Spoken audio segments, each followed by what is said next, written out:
નામનું આલંબન હર હરિ. ઓ ભગવાન, અમને લક્ષ્મી પ્રાપ્ત કરવાનો કોઈક ઉપાય બતાવો ને. અમે ખૂબ દુઃખી છીએ. શ્રીપુર નગરના ધનટ શેઠના પુત્રો હર અને હરિ શ્રી ધનેશ્વર સૂરી નામના આચાર્ય મહારાજને ખૂબ પ્રભાવશાળી જાણીને એમની પાસે પોતાનું રૂપ જણાવે છે. પિતાએ 3 કરોડ ધન પ્રાપ્ત કર્યું હતું, પણ ધર્મરહિત પિતાએ ધન ક્યાંક નિધાનગત રાખીને મૃત્યુ પામ્યા. બંને પુત્રો વેપાર આદિ માટે પ્રયત્ન કરે છે, પણ અભાગ્યને કારણે ખોટ જાય છે. તેથી દુઃખી થઈ ગયા છે. છેવટે જૈન સાધુ દયાળુ અને જ્ઞાની હોય એમ જાણી આચાર્ય ભગવાન પાસે આવ્યા.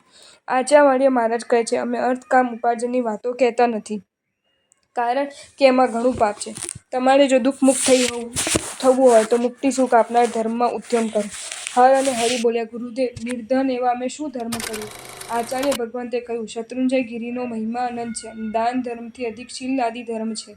માટે તમે શત્રુંજય જાઓ, ત્યાં નિત્ય 51 ઉભયટંક પ્રતિક્રમણ અને 300 વખત પરમેષ્ઠી મંત્રનો જાપ કરજો. તમારું કલ્યાણ થશે.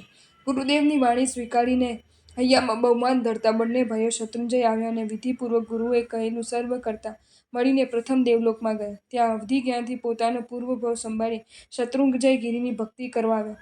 તે વખતે મુકુંદ નામે રાજા ત્યાં મોટા સંઘ સહિત આવ્યો હતો. તેણે ખૂબ ભવ્ય પ્રભુ ભક્તિ કરી. આ દેવોએ પણ ત્યારે નિત્યાદિની ભક્તિ કરી.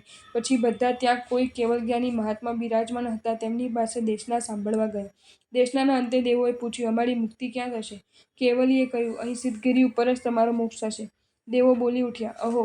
આ ગિરિરાજ સ્વર્ગ અને મુક્તિ આપવામાં સ્વયં સમર્થ છે.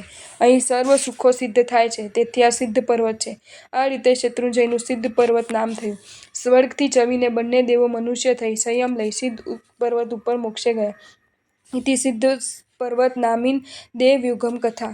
જો તમને આ વિડીયો ગમ્યો હોય તો આ વિડીયોને લાઇક કરો અને શેર કરો, અને આવા જ નવા વિડીયો જોવા માટે જૈન ફેક્ટ્સ એન્ડ સ્ટોરીઝની ચેનલને સબસ્ક્રાઇબ કરો. ધન્યવાદ.